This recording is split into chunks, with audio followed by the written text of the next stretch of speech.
e un saluto anche a tutti coloro che sono collegati. Passerei subito al bollettino che diamo tutte le mattine a mezzogiorno e mezzo. Allora, sono 361.404 tamponi, sono 11.135 in più di ieri. Sono 18.098 i positivi, sono più 138 rispetto a ieri. In isolamento abbiamo 7.182 persone, che sono esattamente 289 più di ieri. I ricoverati sono 1.087, sono 39 in meno rispetto a ieri, quindi vedete che continua il trend di calo dei ricoverati. Le terapie intensive sono 110, 4 in meno rispetto a ieri, stiamo avvicinando alla fatidica soglia dei 100.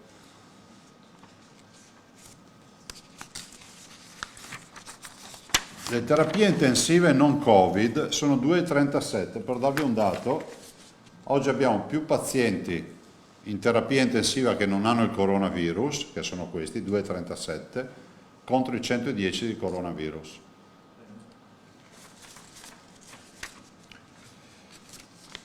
I dimessi sono 2.641, più 34, allora calano i ricoveri, aumentano e calano le terapie intensive e aumentano le dimissioni, più 34. I morti sono 1.157, sono più 16, e se guardiamo in totale con l'extra ospedaliero sono 1.479. I nati 107, un buon fine settimana questo. Allora, vorrei dirvi che questa mattina innanzitutto abbiamo fatto delle riunioni, tra le quali ovviamente quella con i direttori generali, che è stata profittevole perché abbiamo parlato ovviamente del piano tamponi, ma anche di quelle che oggi sembrano essere le prime anticipazioni rispetto alle linee guida, cioè nel senso che il Comitato Tecnico Scientifico Nazionale cerca di identificare dei parametri che siano un po', come si può dire, la nostra indicazione, la nostra barra di controllo, insomma, l'elemento di controllo di quello che è l'andamento dei contagi piuttosto che dei ricoverati o quant'altro, quindi la storia del coronavirus con l'apertura da dopo il 4 di maggio. Allora, premetto che sui tamponi noi abbiamo già depositato agli atti un piano da mettere velocemente a regime che viaggia sui 30.000 tamponi al giorno. Questo è un piano che noi riteniamo possa diventare operativo a pieno alla volta di settembre, quindi svangare l'estate ovviamente con un incremento graduale per arrivare a regime verso settembre e comunque prima dell'inizio della nuova ondata. Noi adesso abbiamo una capacità, avete visto, ieri 12.000 tamponi, 11.000, diciamo che noi oggi stressando la macchina, avendo reagenti, non avendo problemi, possiamo arrivare a 12-13.000 senza problemi quotidianamente, anzi li facciamo già, quindi dobbiamo incrementare di più. A questo ci aggiungo che oltre al piano di 30.000 noi diciamo vorremmo farne di più. E allora abbiamo deciso di acquistare 3 macchine, se ce le vendono, se le troviamo, con tutte le difficoltà che si possono avere, per dotare gli hub provinciali di Treviso, Vicenza e Venezia delle macchine che ha già il professor Crisanti a Padova e che sta comprando anche Verona. La famosa macchina americana che oggi in Italia ce l'abbiamo solo noi. Quindi questo vuol dire che se riuscissimo a comprare le 3 macchine, in linea assoluta producono circa 9.000 tamponi al giorno, quindi 9, 18, 27. togliamo lo scarto di 7.000 per tutta la serie di dinamiche che abbiamo visto che possono accadere, 30.000 di base dobbiamo già raggiungerli, se ci aggiungiamo altri 20.000 si va a 50.000. Il nostro obiettivo è di riuscire, guardate, è molto ambizioso, e vorrei anche ricordarvi che è bene ricordare al cittadino che il fattore limitante a quel punto non è più la macchina che processa, ma è chi va a fare i tamponi. Vuol dire che ogni giorno deve uscire diciamo, l'artiglieria che va a fare tamponi, tanto è vero che abbiamo chiesto a tutte le ULSS di darci i nomi e cognomi di coloro che sono già formati per fare tamponi e il loro piano di formazione per ulteriori nuovi dipendenti e operatori che siano in grado poi di essere autonomi nel fare tamponi.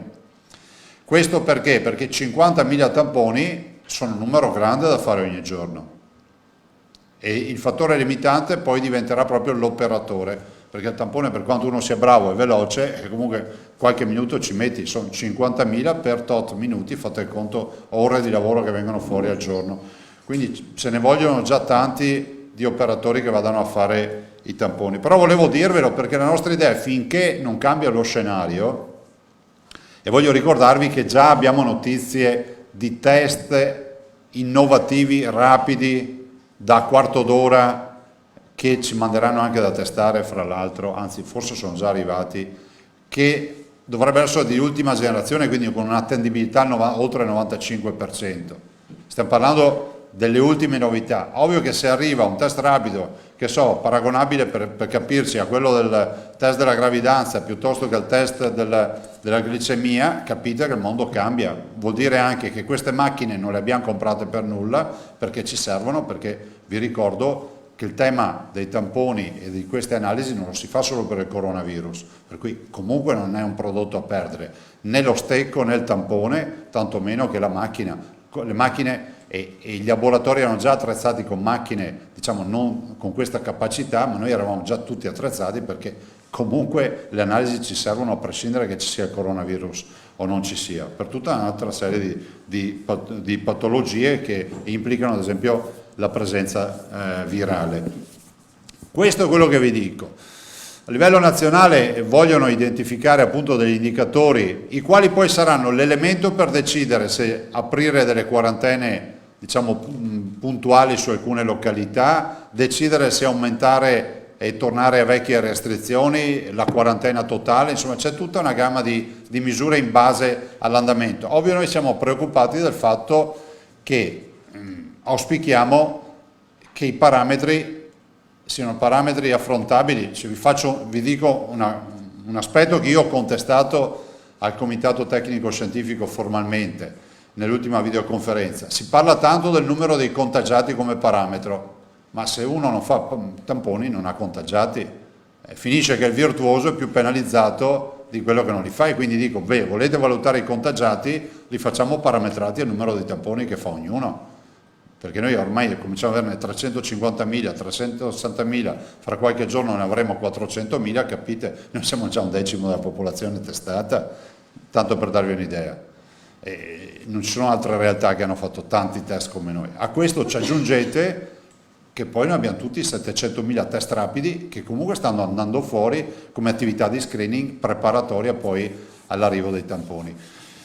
Per chiudere sui tamponi, volevo dirvi che abbiamo di fatto quasi ultimato il primo passaggio a tamponi ormai di tutte le case di riposo. Vi dico il primo passaggio a tamponi perché non è che abbiamo fatto anche lo screening con il test rapido nel frattempo, quindi tutti sono stati sottoposti a un test. Adesso stiamo completando anche il test con il tampone per tutti, ma manca quanto? 3-4 giorni a farla grande, insomma. Ne abbiamo molte ULSS che hanno già finito, qualcun altro che ci ha detto lunedì, martedì ci danno questi dati. Sulle videoconferenze fatte ieri abbiamo fatto tutta la giornata di videoconferenze, abbiamo finito alle 8 di ieri sera. Ne abbiamo fatte per tutti i gusti, col Ministro della Salute, con i governatori, con il Ministro della Salute e con il Ministro Boccia, insomma abbiamo parlato di riaperture e si è parlato anche di ordinanze. Allora, è pur vero che c'è un po' di dibattito sulle ordinanze, però io resto fiducioso del fatto che poi si capisca che le ordinanze che sono state emesse da questa regione non sono ordinanze in contrasto con il DPCM, sono ordinanze che vogliono portare anche, come si può dire, un principio di buonsenso e di rispetto nei confronti del cittadino. Mi spiego. Nel momento in cui un DPCM autorizza ad uscire di casa per andare a trovare un congiunto, e nel momento in cui ormai è diventata risposta FAC, il congiunto è anche un amico, capite che chiunque è autorizzato a uscire di casa per andare a trovare un amico o un'amica. Se è vero questo, è altrettanto vero che uno possa uscire di casa per andare a farsi una passeggiata per l'attività motoria.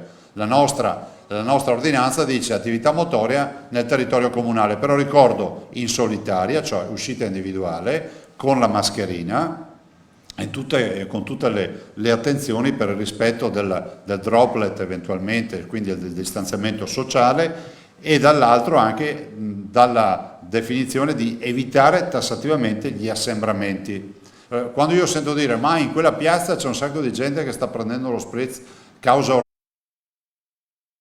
ordinanza, no, se sta prendendo lo spritz in gruppo, prima di tutto vorrei capire chi sta vendendo lo spritz in questo momento, perché mi risulta che non ci sia ancora purtroppo l'apertura delle attività. E dall'altro anche se qualcuno si porta la bottiglia da casa e si siede sulle panchine, ci può andare da solo e fermarsi sulla panchina. Vi ricordo che è anche vietato il consumo del cibo fuori dalla residenza, proprio per evitare ogni forma di assembramento. Queste, signori, sono regole che noi abbiamo portato per dare una forma di allentamento e di risposta ai cittadini che ci chiedono ad esempio di poter andare a vedere se la seconda casa ha preso fuoco oppure no, come vi ho fatto l'esempio, ma non si deve soggiornare nella seconda casa, si deve andare da solo e ritornare presso la tua residenza.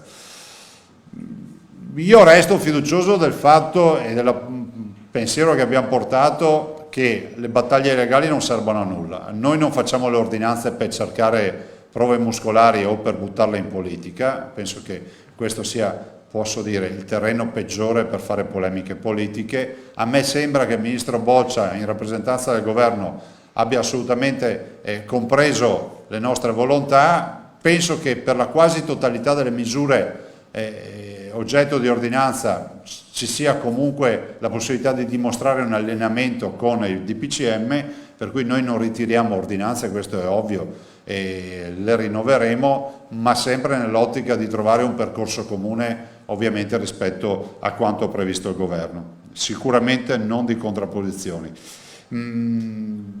Lo dico perché alcune ordinanze sono assolutamente evadibili, diciamo così, con delle risposte frequenti, no? Con le FAC il governo potrebbe assolutamente chiarire alcuni aspetti rispetto alle FAC. Se vi interessa una delle contestazioni, adesso cercheremo di capire che contestazioni che i Legulei dicono che è incompatibile con quello che è previsto con il DPCM, e tenetevi duro, è la vendita di fiori e piante nel mercato. Ma io posso anche capire il principio, perché effettivamente non è prevista, però io ho anche detto, guardate, per carità, noi siamo qua per ragionare, però è anche vero che i fiori e le piante le posso vendere alla fioreria, al flower garden, quindi al garden dei vivai, lo posso vendere nei supermercati e non lo posso vendere al mercato, che fra l'altro è in versione ridotta, no, all'aperto, ma anche in versione ridotta perché riguarda solo l'agroalimentare, e quindi il tema sembra sia la vendita di fiori e piante e articoli, abbigliamento per bimbi nel mercato open air. Vabbè, queste sono pratiche, ma guardate, non ve lo dico per polemica, ve lo dico a maggior ragione per dire che se la contestazione è questa rispetto alla mole di lavoro che abbiamo fatto, direi che siamo a buon punto, insomma. Ma guardate, affronteremo anche questi temi. Di certo è che io resto convinto che le ordinanze che ho firmato vadano nella direzione tanto di non far cagnare, ma soprattutto di dare risposta ai tanti cittadini. E detto questo, si aprirà, si dice che ci siano circa 1.200.000 lavoratori che torneranno al lavoro il 4. Noi siamo preoccupati, lo abbiamo ribadito al governo, ovviamente portando la totale nostra piena disponibilità per la partita dei minori che non hanno possibilità di essere assistiti e seguiti dai genitori che devono andare al lavoro, per cui noi continuiamo a dire che una misura urgente, straordinaria, ci voglia subito, perché aprire tutto il 4 mattina e sapere che ci sono dei minori che inevitabilmente rischiano di restare da soli a casa, penso che non sia sostenibile. Quindi l'appello che continuo a fare al Ministro della Scuola in generale per attivare tutte le misure possibili e immaginabili rispetto a quello che è scuola e edifici scolastici. Dall'altro al Governo per il discorso del congedo parlamentare che sia sostenuto per bene finanziariamente o eventuali spese per babysitter, e infine la nostra disponibilità a mettere in piedi un network di diverse strutture, quindi che sono le scuole paritarie, quindi gli asili che ci hanno dato disponibilità, per la FISM ci ha dato disponibilità, i GREST, i centri estivi, le strutture private, le associazioni sportive e quant'altro, in modo tale da creare una rete sociale di gestione dei bimbi, ovviamente dei minori, che hanno necessità nelle ore nelle quali i genitori vanno al lavoro. Penso che questo sia anche un atto di civiltà, insomma, nei confronti delle famiglie.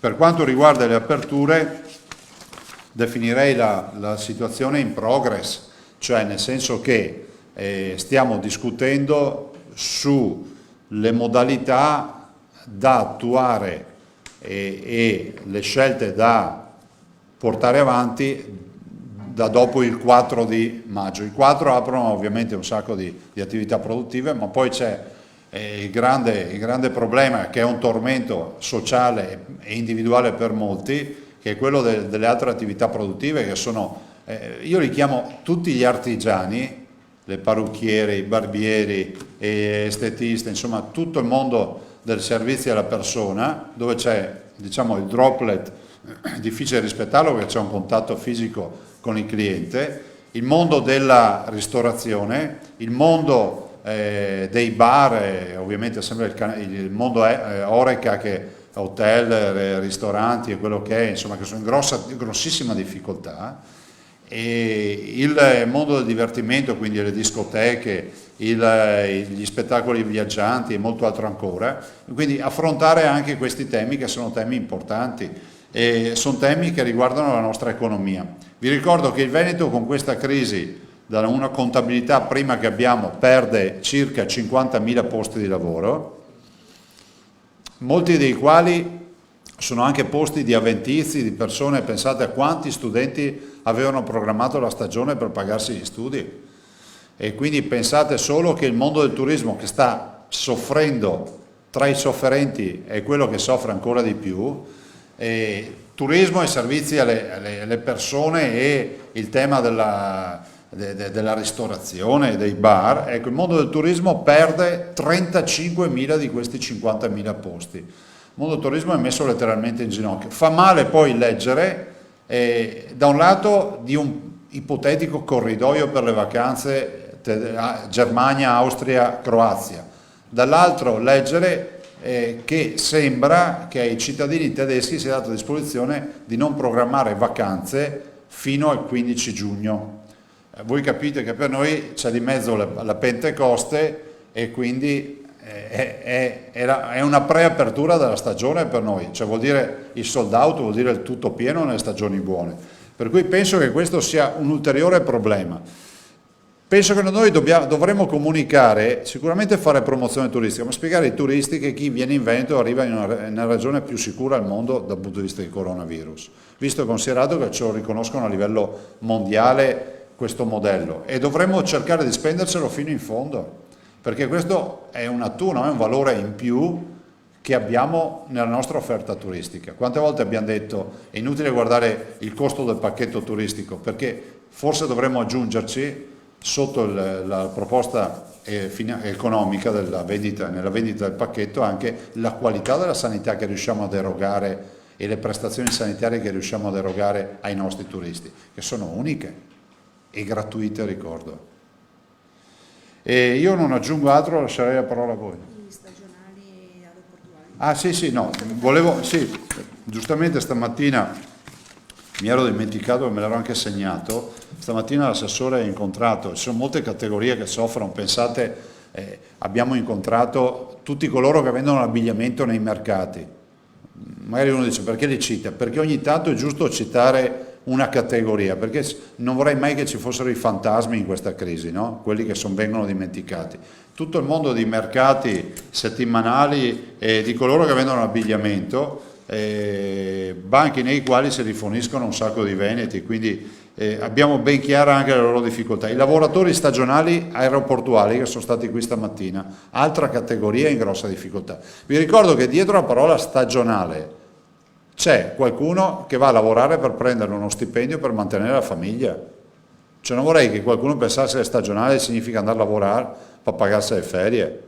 Cioè, qui c'è lavoro solido di persone che hanno mutui da pagare, impegni che hanno e che adesso sono in difficoltà. Gli aeroporti giustamente, obiettivamente, lo sapete meglio di me, sono a servizio zero e quindi sarà una contrazione anche in questa direzione. E guardate, non aggiungo altro, avrei anche di donazioni o quant'altro, magari ve ne parlo domani. Vi lascio alle domande così vi libero prima oggi. Prima domanda abbiamo Antonello. Ah, questa mattina sì, volevo dirvi, me lo ricordava l'assessore, è partita la fase 3 di VO.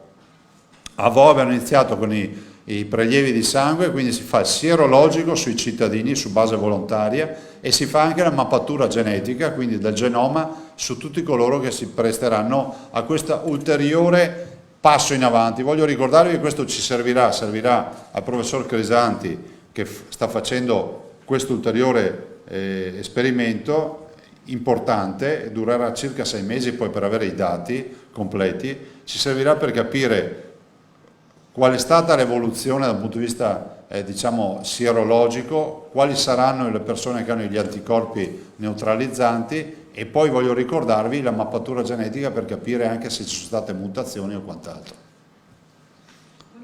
Ciao. Alla luce di modelli che ancora non sono certificati dal governo, il Veneto con i propri numeri, secondo lei, potrà riaprire prima del 18 maggio alcune attività che invece sono state, chiamiamole così, locate? Ma guardate, io dico sempre, fondamentale è la responsabilità.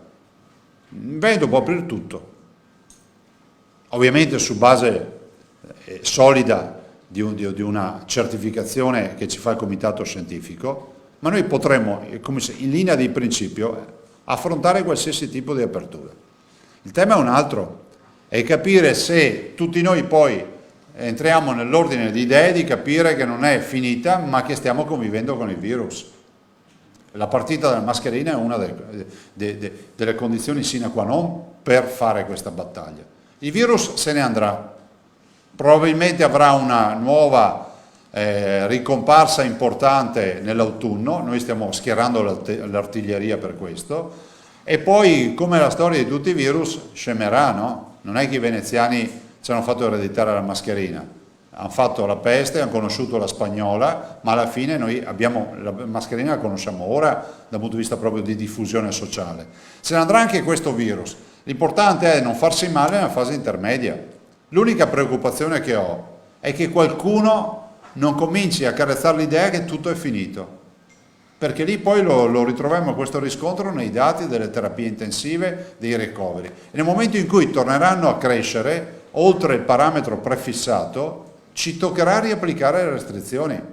Allora, lo slogan che dicevo io è: se vuoi uscire di casa resta a casa, no? Sembrava quasi un'assurdità, perché più restavamo isolati più velocemente riuscivamo a uscire. Adesso dovremmo coniarne un altro, no? Se vuoi star fuori di casa cerca di rispettare le regole, cioè se vuoi restare fuori di casa cerca di rispettare le regole, questo è fondamentale. Io penso che la direzione del ragionamento andrà sicuramente verso le aperture differenziate. Io lo vedo dagli incontri con i colleghi, dalle videoconferenze, ci sono atteggiamenti diversi, lo avete visto anche con le ordinanze, ci sono anche sensibilità diverse, Del resto, guardate, quando io esco di casa ho una possibilità su 2 di trovarmi una persona con la partita IVA in questo territorio. In altri territori ci sono altre emergenze, non è una colpa, ognuno ha le sue caratteristiche. Quindi penso che questo sia fondamentale. E poi ci sono sanità diverse.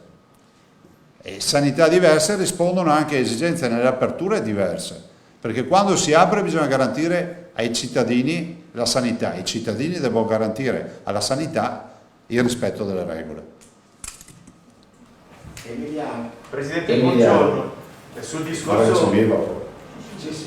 discorso che faceva proprio sul turismo, la Croazia che si è mossa furbamente nei paesi dove alla fine sono i nostri clienti storici, è l'incertezza del momento, non riesco a capire, che blocca la promozione da parte della regione. Cioè lei diceva noi siamo la regione più sicura al mondo, facciamoglielo sapere. Che cos'è che blocca? È inutile fare promozione attualmente perché non ci sono certezze? La promozione non è mai inutile, bisogna puntare a dei target e soprattutto in questo momento vi ricordo che c'è anche un grande rischio, che è quello che si rischia di disperdere il messaggio in un mare magnum, perché tutti adesso inizieranno a schierare artiglieria, a cominciare a fare campagne promozionali. Io resto convinto che noi dobbiamo assolutamente uscire dai canali classici, che sono quelli delle fiere, dei manifesti, di tutte ste menate, e andare sugli opinion leader dei paesi che ci interessano come target.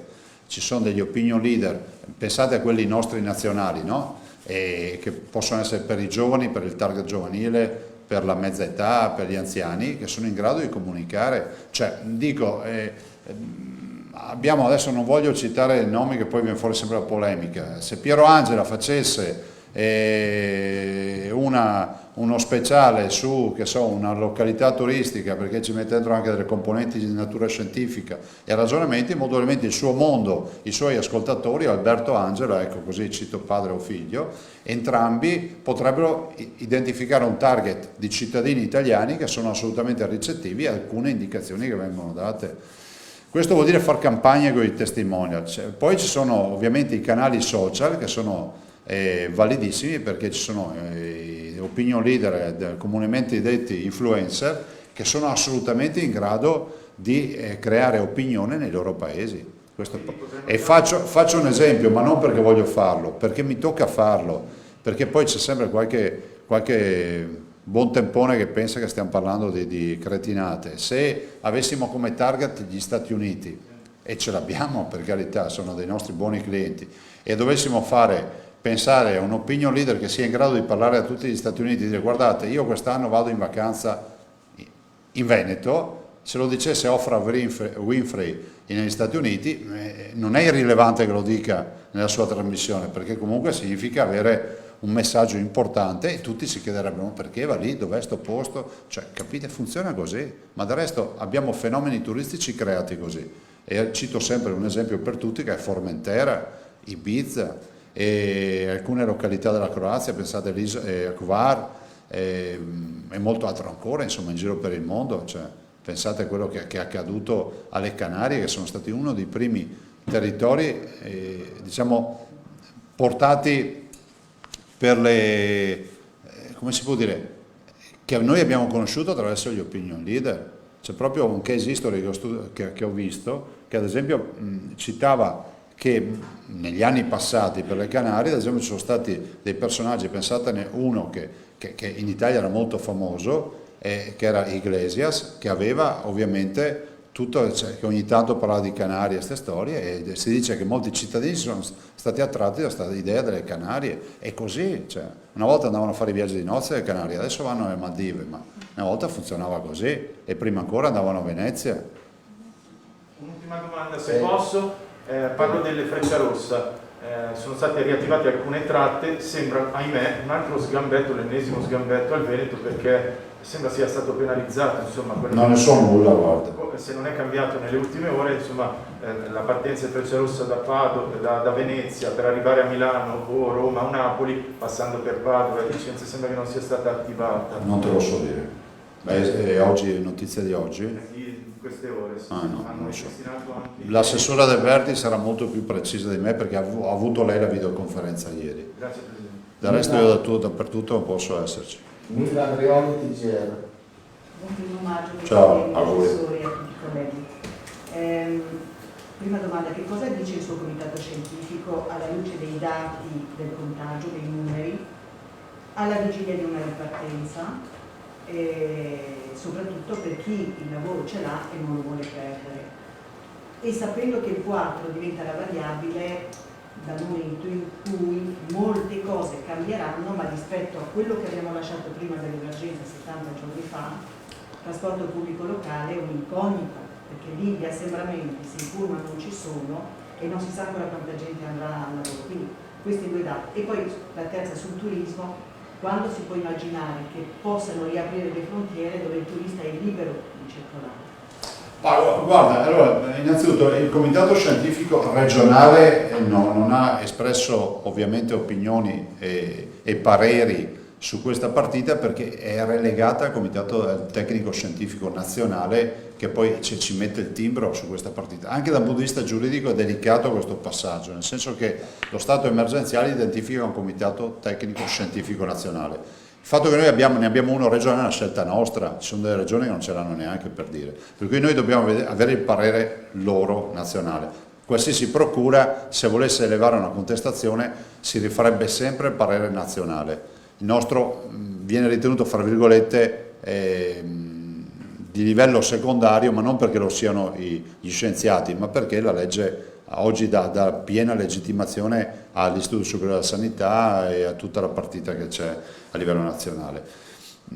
Considera che noi abbiamo smesso e chiuso il lockdown il 10 di aprile, perché con il DPCM del 10 aprile il governo ha autorizzato l'apertura dei codici Ateco, quindi delle aziende con i codici Ateco, l'apertura in deroga ai codici Ateco per le aziende che avessero chiesto l'apertura in deroga anche se non avevano il codice citato in allegato, e poi tutti i silenzi assensi. Prova ne sia che noi in attesa del 4 non possiamo non rilevare che le nostre strade hanno i camion, hanno il traffico, cioè non è effetto di ordinanza, quello è proprio l'apertura delle aziende. C'è un dato positivo: se voi calcolate che eravamo il 10 di aprile, oggi siamo il 30 di aprile, no, il 1° maggio oggi, sono passati esattamente una ventina di giorni. In 20 giorni, se analizziamo il presupposto epidemiologico per cui in 7 giorni uno si infetta e viene fuori casino, noi invece in 20 giorni abbiamo avuto sempre calo. Cioè, alla più disperata, in quest'ultima settimana avremmo dovuto avere una curva in impennata, il che vuol dire che fino adesso le aperture hanno prodotto 0 di impennata, di incremento di contagi. Questo è un dato molto positivo, questo lo valutano tutti, questo aspetto del Veneto.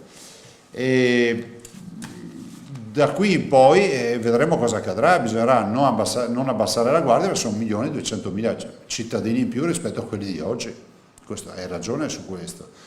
Per quanto riguarda il distanziamento sociale nei mezzi di trasporto, se ne è parlato, esistono tutta una serie di casistiche, si sono coinvolti, ovviamente c'era l'assessore Lanzarin, De Berti e anche la Donazan rispetto agli accordi che si sono fatti con le parti sociali.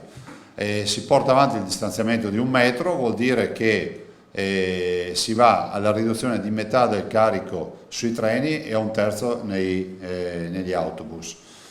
Si dovrà capire, certo è che c'è sempre l'obbligo di mascherina e il tema dei guanti. Triplicare gli autobus è impossibile, ma non solo dal punto di vista finanziario, quello potrebbe essere anche un problema che riusciremo a affrontare magari con un aiuto a livello nazionale, ma anche dal punto di vista di mezzi, perché vuol dire triplicare i mezzi. E bisognerà invece lavorare probabilmente eventualmente sulla diluizione dell'orario di lavoro in maniera tale che ci sia, diciamo, se ci fossero, dico una cosa e poi non vorrei che qualcuno, il giorno dei lavoratori non mi permetto di fare discorsi strani, però faccio un esempio: se ci fosse un'azienda che fa le 7 ore caricando in 3 parti i lavoratori alle 9, alle 10, alle 11 del mattino, faccio un esempio, è inevitabile che si diluisca il traffico di quell'azienda in 3 parti, no? Perché se la presa in carico del lavoratore avviene a 1 ora di distanza per ogni terzo di azienda, vuol dire che In 3 ore arrivano tutti i dipendenti e poi concluderanno il loro turno di lavoro diciamo, scaglionati nelle 3 ore finali. Però Milva è ancora in piedi questa partita e oggettivamente io ho partecipato a un pezzo di videoconferenza ieri, tutte le regioni sono in difficoltà. Non nego che si punta tanto sul fatto che la mascherina ben portata sia assolutamente un buon elemento di prevenzione. E lo dicono ormai le riviste scientifiche, ma lo dicono i dati concreti, perché su 10.000 medici l'1,3% di medici ospedalieri si è infettato. E insomma, il livello il contesto lavorativo era molto ben più pericoloso di un autobus, questo lo dobbiamo dire, stiamo parlando di pazienti infetti. Le frontiere? Prego? Ah, guarda, sulle frontiere non si sa, non si capisce. Ovvio che l'apertura delle frontiere è la condizione sine qua non per far lavorare il turismo. Per carità, l'appello va sempre a dire facciamo in modo di fare turismo domestico quest'anno, no? E sono assolutamente rispettoso di tutti, fatelo in Italia. Dopodiché i veneti, magari chiediamoci se conosciamo veramente bene tutto il Veneto, perché poi magari è come se Nemo profeta in patria, non lo dice ma in Veneto, però magari puoi scoprire delle località che magari ignoravi, no? Ci sono delle bellissime realtà in Veneto, assolutamente di qualità, si va dal lago alla montagna, alle terme, il mare, il Polesine, il Po, le città murate, i colli, Beri, Ciugani, quelli del Prosecco e molto altro ancora, perché il Veneto è in grado di offrire un'offerta unica. Noi possiamo dire ai cittadini possono andare a sciare d'estate in Veneto, sulla Marmolada. È il 1° maggio oggi, sarebbe stata la festa del lavoro, dei lavoratori. Ma lo è di... Sono tanti che sono costretti a lavorare anche in condizioni difficili, un plauso a infermieri, medici, chi è costretto invece a rinunciare al lavoro per motivi di salute, inteso per la salute anche degli altri. E dopo l'emergenza sanitaria, quella economica e anche sociale. Una riflessione del Presidente oggi? Sì, guarda, grazie per la domanda. Io ho fatto anche un intervento scritto che ho divulgato ieri. È una festa del lavoro atipica e sembra quasi un controsenso, no? In un simil lockdown, cioè chiusura delle attività produttive, cosa uno celebra? Beh, celebra la memoria, celebra la storia, questo ci mancherebbe, ma celebriamo anche il lavoro di chi non ce l'ha ancora, nella speranza che torni, e penso a coloro che sono in trepidante attesa che riparta tutto, perché questa crisi comunque qualche danno ce lo lascia sul tappeto, e dall'altro anche, permettetemi di dirlo, la festa di quei lavoratori che hanno rischiato la vita in un'altra maniera, no? Noi eravamo, se vi ricordate, fino a 3 mesi fa si parlava sempre di sicurezza nel lavoro, ma mai nessuno avrebbe pensato che la sicurezza del lavoro uscisse dal fatto che ti puoi far male in un cantiere, ti puoi far male per strada, in un processo produttivo. Oggi la sicurezza del lavoro, dobbiamo ricordare, ci ha posto un'altra questione, che è quella dei lavoratori del mondo della sanità che hanno perso la vita o che si sono infettati, si sono ammalati. Questo è un nuovo scenario anche nello scenario del lavoro. Beh, certo che ci sono le azioni a tutela dei lavoratori della sanità, ma mai avremmo pensato di dover celebrare un 1° maggio pensando che ci sono più di 100 medici che sono morti in Italia curando i cittadini. Noi abbiamo avuto 2 medici che hanno perso la vita anche in Veneto, 2 medici di base, 2 signore fra l'altro.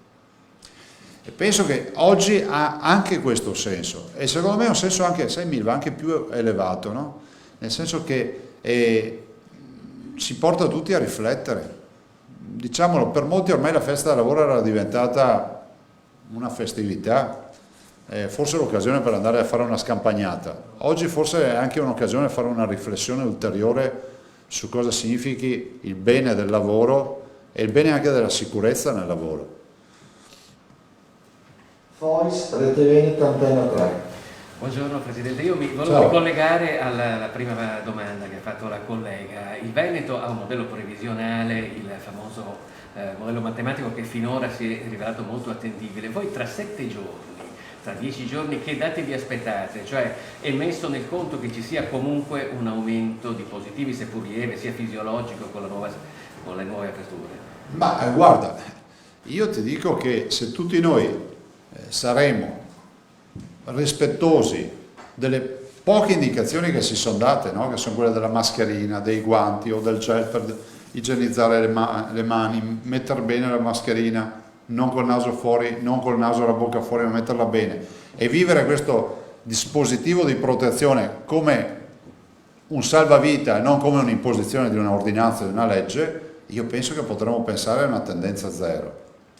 Certo è che se tornano su i ricoverati a seguito di nuovi contagi e le terapie intensive, la spiegazione è una sola: non abbiamo rispettato le regole.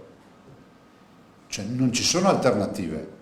Cioè, se tutti giriamo con la mascherina e rispettiamo le regole, non ci infettiamo, o quantomeno la tendenza a infettarsi va tendente allo zero. Ripeto sempre l'esempio dei medici in ospedale: 1,3% di infezione. Se cominciamo a vedere la curva che va su, vuol dire che qualcuno, per colpa di qualcuno, ci ne mettiamo tutti, perché poi questo è quello che accade. Cioè, io vedo ancora qualcuno nei supermercati che entra senza mascherina, cioè io lo trovo assurdo. O che la mascherina viene portata come un amuleto, no? Perché ogni tanto va tirato su per dire ce l'ho, sì, perché magari qualcuno ti guarda di traverso e la tiri su proprio perché non rompa le palle. Non funziona così. È un farmaco salvavita la mascherina, dovete mettervelo in testa.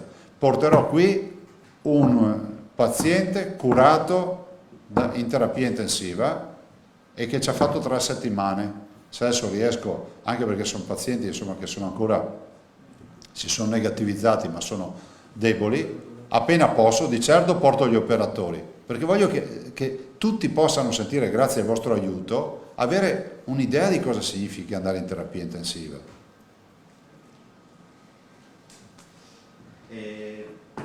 Ho una domanda del collega Basso, direttore di TVA. Cosa pensa delle manifestazioni fatte in varie città dalle varie categorie per le mancate aperture? Questa mattina c'era un sit-in in licenza di numerosi esercenti, girano foto anche di altri comuni del Veneto, c'erano anche amministratori e l'assessore Donazzan. La regione quindi si schiera al loro fianco? Lei scenderà in piazza?